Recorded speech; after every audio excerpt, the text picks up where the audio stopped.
Jadi kripto itu bergerak sebagai siklus ya. Layaknya semua market, pasti ada siklus yang kita bisa pelajari. Karena banyak orang yang bilang kripto itu korelasinya dikit sama aset kelas lain, tapi di sini gue akan buktikan bahwa itu bukan faktanya. Kenapa? Karena contohnya, kalau misalnya secara ekonomi melemah, orang spending lebih kecil, pasti uang yang digunakan untuk beli aset kelas yang resiko tinggi, apalagi seperti kripto, itu pasti jauh lebih sedikit.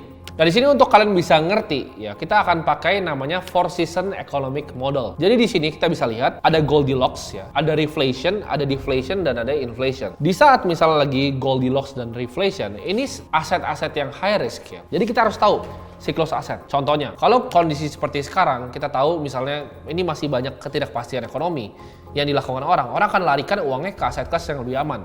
Makanya sekarang aset tuh berputar. Jadi aset tuh selalu di siklusnya. Misalnya sekarang ini lagi di government bonds sama money market. Nextnya bisa ke saham. Nextnya ke crypto. Nextnya misalnya ke komoditas. Itu selalu berputar. Karena awalnya kan misalnya 2021 kemarin. Ukraina dan Rusia. Oh komoditas boom sampai di 2022. Oil, Newcastle, harga batu bara itu skyrocket. Habis itu ditampung sama apa? Sama money market. Money market, bonds, obligasi. Nanti begitu bull run, ntar ditampung sama saham, ditampung sama crypto. Di atas itu ada Goldilocks dan juga reflation. Di mana orang sebutnya itu economic summer. Risky aset itu bagus di saat economic summer, contohnya seperti saham dan kripto. Dan di bawah tuh ada inflation dan deflasi. Di mana risky aset turun. Jadi kita harus tahu kapan uang itu pindah dari aset ke aset sesuai aja siklusnya kayak gue bilang tadi. Selalu ada timingnya antara money market ke saham, antara government bonds ke kripto. Jadi di saat Goldilocks dan reflation ya, di summer itu kita panen. Di saat winter kita justru koleksi. Jadi nanti begitu Goldilocks sama reflation nih 2024 2025 kita panen, tapi justru di 2022,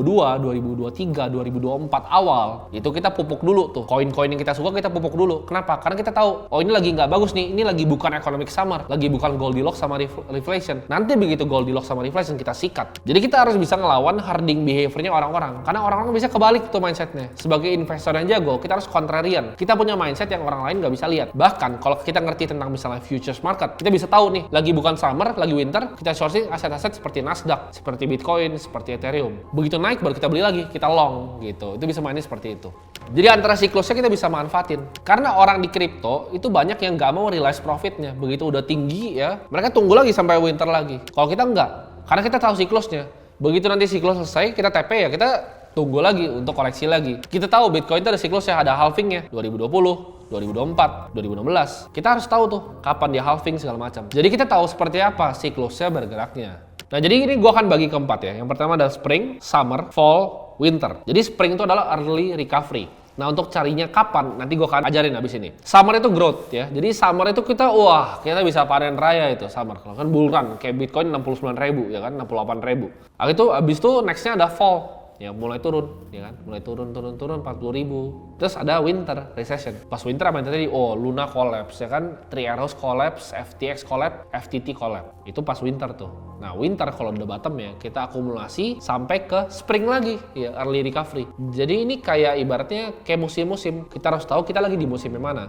Kalau sekarang mungkin jelas ya kita lagi di winter. Tapi setelah winter apa? Ada early recovery atau spring. Untuk ngerti market crypto as a whole, kita harus ngerti harga Bitcoin. Kenapa? Karena harga Bitcoin kayak gue bilang tadi itu adalah korelasi. Jadi ini pelajarannya saling nyambung ya. Jadi kalau kita ngerti cara Bitcoin bergerak, kita akan tahu kira-kira kripto bergerak kayak gimana. Karena Bitcoin kan sekarang baru turunnya mungkin 60-70%. Sedangkan kripto altcoin lain itu turun 90%. Jadi kalau Bitcoin turun, semuanya pasti turun. Bitcoin naik, semuanya pasti naik. Oke, jadi kita langsung praktek aja ya. Karena kan kita kalau mau analisa kripto, kita harus ngerti gimana caranya kita bisa analisa Bitcoin ya. Jadi sini kita langsung akan analisa harga Bitcoin. Nah, di sini ya, mungkin kalian banyak nanya, lu kan investor kok kenapa lu lihat chart? Fungsi chart adalah untuk gue bisa memahami siklusnya. Jadi analisa teknikal yang gue pakai itu sedikit berbeda dengan sebagian besar orang. Tapi di akademi ini yang gue ajarin adalah apa yang gue praktekkan sendiri dan gimana caranya gue bisa ngelihat market kripto. Pertama kita lihat, kita akan buka dari daily candle-nya dulu. Kita perhatiin di sini. Bitcoin itu udah turun terus ya. Dari area bulan Juli ini. Dari Juni ini udah turun. Dari 31.000. Gue tuh biasa melihat opportunity beli itu di saat harga-harga justru cenderung lagi turun. Nah kalau kita lihat nih di time frame daily ya. Gue kan selalu cari namanya confirmation pattern break.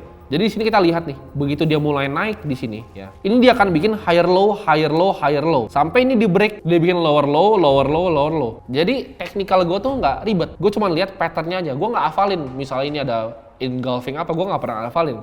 Tapi gue cuma lihat kalau ada pattern break seperti ini. Itu bisa jadi konfirmasi kalau misalnya gue mau masuk di futures market atau enggak. Nah, tapi fungsi gue lihat ini adalah sekarang kita mau lihat the bigger picture, market cycle. Untuk kita bisa lihat market cycle, ya kita harus pakai time frame berbeda. Kita nggak bisa pakai time frame di daily. Untuk daily ini untuk apa? Untuk cari posisi entry yang bagus dalam waktu mungkin harian, mingguan, sampai bulanan. Untuk kita nge-swing trade. Jadi gue selalu bikin areanya aja gitu. Ini area supportnya di sini gitu kan. Ini resistance yang menurut gue harus di break nih. Ini harus di break untuk jadi nanti support selanjutnya. Tapi untuk kita ngeliat secara lebih makro, gue akan suka masuk ke time frame weekly. Di sini baru kita akan belajar tentang namanya siklus halving ya, dan kapan Bitcoin naiknya. Gua akan pakai 2 siklus sebelumnya untuk kita bisa kira-kira prediksi masa depan seperti apa. Nah, kita lihat di tahun 2014 ya. Ini gue tarik nih dari sini. Ini drawdown ke bottomnya itu ada sekitar 86%. Jadi 86% turunnya dari all time high ke low-nya di siklus 2014. Nah, di sini kita bisa lihat nih, berapa hari sih? 1190 hari sampai mulai spring lagi. Jadi gini, kan kita lihat tadi, ada economic cycle-nya kan. Ini winter nih, ya set kan. Winter berarti ini hampir setengahnya. Winternya itu sekitar 500-an hari. Begitu dia udah mulai naik ini 1190 hari. Sampai dia mulai ke spring. Ini summer nih, ya kan? Mulai lagi nanti dia akan winter lagi. Jadi gua akan summer, winter ya kan. Mulai summer, winter lagi. Nah, siklus selanjutnya kita lihat. Dia all time high, turun ke bawahnya itu 82%. Sebelumnya kan 86%, sekarang 82%. Mungkin kalian tanya, kapan recovery lagi? Kapan bottom lagi? Ini kan udah terbukti secara historical. Mark Twain bilang, history itu memang nggak repeat itself, tapi history itu rhyme. Ya, jadi kita bisa belajar dari harga-harga historis sebelumnya. Nah, kita lihat di sini. Ini berapa lama nih ya jaraknya? Kita cari misalnya time range-nya nih. Day range-nya. Dari misalnya dia all time high ke dia mulai recovery, ini 560 hari ya siklus terakhir. Kalau sampai all time high-nya lagi kita tarik, ini sama nih, around 1000-an hari. Jadi dari all time high sebelumnya kena winter sampai all time high lagi 1176 hari. Kalau misalnya kita lihat yang sama, dari sekarang nih, dari all time high-nya nih gue tarik nih, dari all time high-nya kita bikin 1057 hari aja. Itu kira-kira akan ada di September tahun 2024. Jadi nextnya mungkin ketemu bull run lagi, itu September 2024. Nah, sekarang itu kita masih di mana? Kita masih di Desember 2022. Apakah sekarang udah bottom? Nah, kita lihat nih, kita sama. Kan tadi kita lihat siklus yang di sini itu 86%. Di sini 82,45%. Nah, kita lihat nih. Kalau misalnya kita tarik misalnya dari price range dari sini, kita tarik sekarang harga sekarang itu masih bahkan ke 15.450, itu masih 77%. Nah, ini bisa spekulasi kalian nih. Kalau gue pribadi, gue rasa bottomnya di sini nih, di resistance-nya gue gambar di sini. Ini adalah bottomnya di sekitar 80-an%. Ya, jadi gue akan tarik 80,19%. Bottomnya akan di 13.400 gue lihat. Tapi apakah bisa ke 82? Ya kalau 82 kita tinggal adjust nih. Misalnya kita samain kayak sebelumnya. Tapi trennya cenderung menurun karena sebelumnya 86, nextnya 82. Menurut gue sekarang mungkin di area 80. Jadi prediksi gue antara akan mungkin di 13 ribuan. 13.000 sampai 14.000 itu udah bottom. Nah, tapi pertanyaannya kapan recovery-nya? Kita tinggal lihat nih dari historical waktunya. Jadi cara gue ngeliat siklus Bitcoin begini, dan ini menurut gue siklus kripto. Kenapa? Di saat summer naik, nanti Bitcoin naik, gue akan hajar ke kripto-kripto yang kecil-kecil. Jadi kalau misalnya kita lagi winter gini, uang kita tumpukin aja di Bitcoin sama Ethereum. Tapi nanti begitu siklusnya dia boom summer, hajar di altcoin yang baru ya, cari layer 1 yang bagus, layer 2 yang bagus, baru kita hajar nanti. Jadi kira-kira cara gua ngeliat siklusnya sebagai whole, sebagai investor tuh seperti ini. Nah, jadi di sini kalian mulai dapat gambaran tuh cara gua analisa secara teknikal tapi yang praktikal untuk melihat gimana caranya siklus Bitcoin bekerja.